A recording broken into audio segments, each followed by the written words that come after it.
Hi guys! Today is magluluto tayo ng entrecote steak. Ayan, wala kasi ako maisip. So, ito na lang pinakamadali nating recipe. Okay, start na natin. So, ito yung ating steak. So, binutasan ko na siya para sa ating mga bawang. Lalagyan ko siya ng bawang. So, ayan, lagyan natin ng bawang. Ilalagay ko dito sa mga butas. Ayan.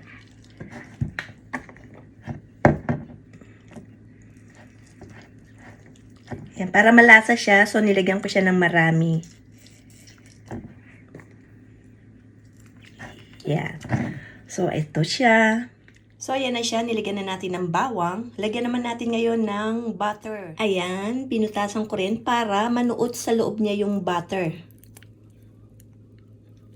Okay.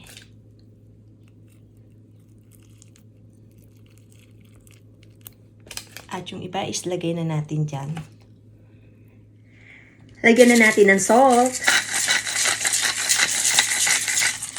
and pepper.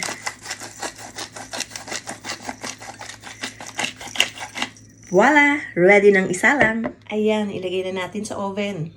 Lagay na natin.